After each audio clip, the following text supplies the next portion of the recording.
Chers amis, bonjour. Aujourd'hui, je voudrais vous parler du baptême. Pour cela, contemplons cette peinture. Dans cette peinture, nous voyons différents personnages. Le personnage central a une auréole avec une croix, ce qui nous permet de saisir qu'il s'agit du Christ. À côté de ça, vous avez un autre personnage qui verse de l'eau. Il s'agit de Jean-Baptiste, qui baptise le Christ dans les eaux du Jourdain. Le baptême de Jean-Baptiste est un baptême de repentir, de demande de pardon pour nos péchés. Or, le Christ n'a pas de péché.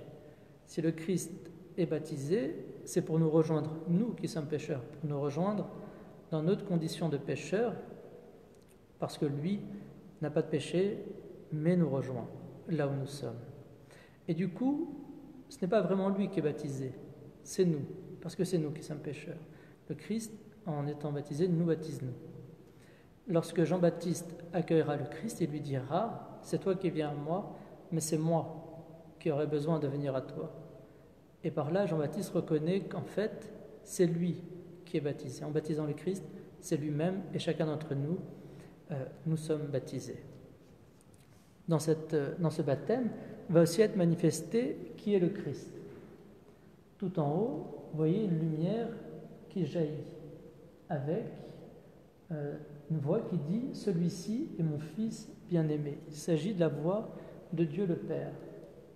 Vous voyez deux lettres, le Yod et le He, les deux lettres araméennes qui sont les deux premières lettres du mot Yahvé, du nom divin, avec trois points au-dessus parce que Dieu est Trinité. C'est bien Dieu qui parle en disant de Jésus « Celui-ci est mon Fils bien-aimé ».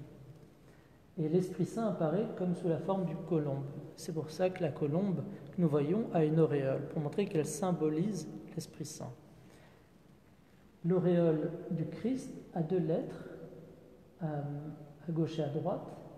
Une lettre qui est le Aleph, la première lettre de l'alphabet araméen, et de l'autre côté le Tov, la dernière lettre de l'alphabet araméen, pour nous dire que le Christ est le début et la fin. Donc qu'il est bien divin. En grec, on dirait qu'il est l'alpha et l'oméga. Au-dessus de la tête du Christ, vous avez le He qui nous renvoie au signe du nom divin Yahvé que nous avons vu. Nous avons une manifestation de la Trinité. Jésus est bien et réellement le Fils de Dieu, qui est baptisé pour nous, pauvres pécheurs. Alors, maintenant, nous aussi, nous avons des enfants qui se font baptiser, ou même, parfois, des adultes. Alors, que se passe-t-il dans un baptême ? Dans un baptême, nous voyons ici la cuve baptismale. Elle est en forme de cercle, elle est sphérique, pour symboliser le ventre d'une femme.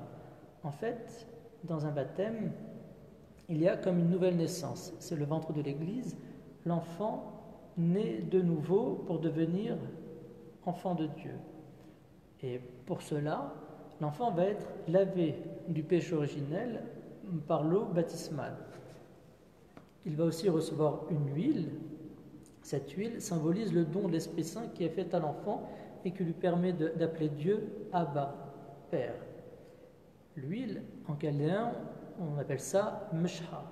Pourquoi ? Parce que l'enfant va être Mshiha, va être loin, il va devenir lui aussi, comme le Christ, il va recevoir l'Esprit Saint, le Christ étant celui qui a la plénitude de l'Esprit Saint.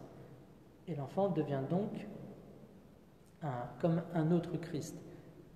Comme le Christ qui est le Fils de Dieu, l'enfant va devenir lui aussi un enfant de Dieu capable de dire à Dieu Père. Il reçoit la perfection que symbolisent ces 8 côtés du baptistère. Devenu enfant de Dieu, il peut dire à Dieu Père. Amen.